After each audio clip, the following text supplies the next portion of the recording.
नमस्कार, मैं हूं आकिब जावेद और आप देख रहे हैं द बॉस न्यूज़। अभी मैं सहरसा बिहार में हूं और हमारे साथ कांग्रेस के नेता अबुल फरह शाज़ली हैं।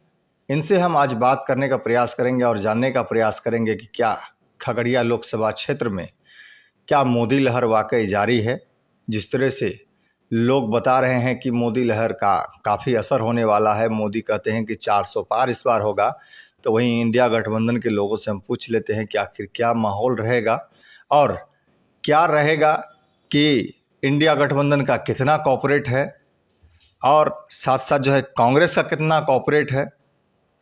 जो महागठबंधन के प्रत्याशी है संजय सिंह कुशवाहा, उसको लेकर के क्या लोगों का रुझान है, उन सभी चीज़ों के बारे में हम बात कर लेंगे। साथ साथ मोदी जी आगे बयान दिए हैं, उन सब चीज़ों के बारे में भी हम डिस्कस करेंगे। सबसे पहले तो हम जानकारी लेते हैं कि सर, सबसे पहले ये बताइए कि खगड़िया लोकसभा में क्या आपका कैसा परफॉर्मेंस रहेगा।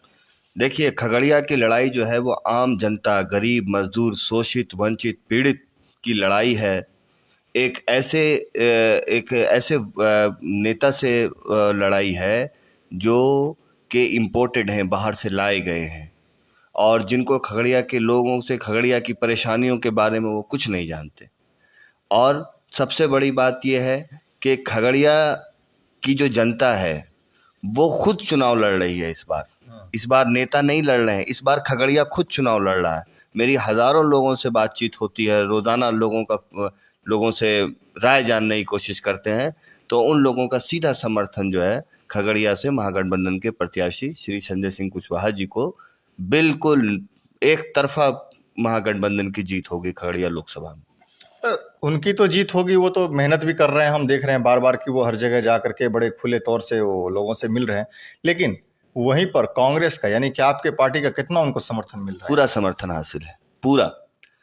हम लोग भी लगे हुए हैं, हमारे और भी जो जो क्षेत्रीय नेता हैं, जो बूथ से लेकर जो है क्या कहते हैं जिला तक की जो कार्यकारिणी है, सभी लोगों का बिल्कुल दिल से उनके साथ लगे हुए हैं। और हम लोग जो जो हम लोग के काम करने का तरीका है वो मोदी जी वाला एडवर्टीजमेंट वाला तरीका नहीं है।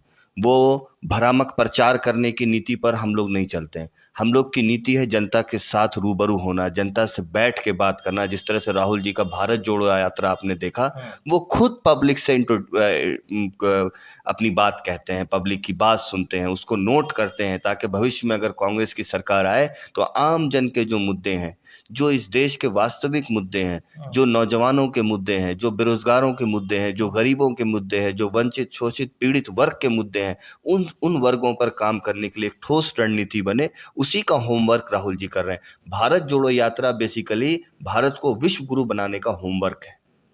तो विश्व गुरु तो मोदी बना ही रहे हैं, तो राहुल गांधी क्या जरूरत? मोदी जी का जो विश्व गुरु है वो विश्व गुरु पानी का बुलबुला है, वो शब्दों तक सीमित है।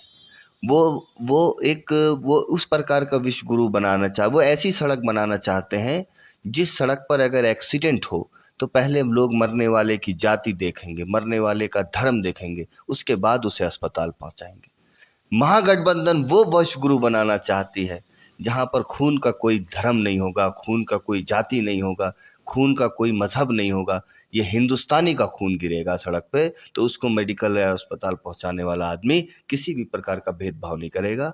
ऐसा भारत, सपनों का भारत, जिस भारत का ख्वाब हमारे पूर्वजों ने देखा था, जिस भारत का ख्वाब भगत सिंह ने देखा था, जिस भारत का ख्वाब अशफाकुल्ला खान ने देखा था, जिस भारत का ख्वाब डॉक्टर जाकिर हुसैन ने देखा था, मौलाना आज़ाद ने देखा था, महात्मा गांधी जी ने देखा था, पंडित जवाहरलाल नेहरू ने देखा था, सुभाष चंद्र बोस ने देखा था, बाल गंगाधर तिलक जी ने देखा था, वो भारत को हम लोग दोबारा से जो है क्या बोलते हैं कि उस भारत की आत्मा को दोबारा से जीवित करना चाहते हैं।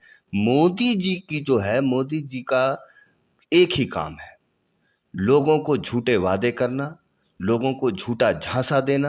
कहते हैं ना, एक झांसी की रानी थी, उसका नाम था, हम लोग किताब में पढ़ते हैं। आने वाली जो हमारी पीढ़ी है वो झांसे के राजा को पढ़ेगी, जिसने पूरे देश को झांसा दिया है। वो कोई और नाम नहीं होगा, वो हमारे प्रधानमंत्री जी का नाम होगा, जिनकी कथनी और करनी में बहुत अंतर। वो एक तरफ तो कहते थे जब सत्ता में आए थे कि 60% इस देश में युवा है, वो गर्व करते थे अपने युवाओं की पॉपुलेशन पे, युवाओं की जनसंख्या पे, युवाओं की आबादी पे। आज वो आबादी को लेकर कैसा बयान दिए तो आपने देखा ही।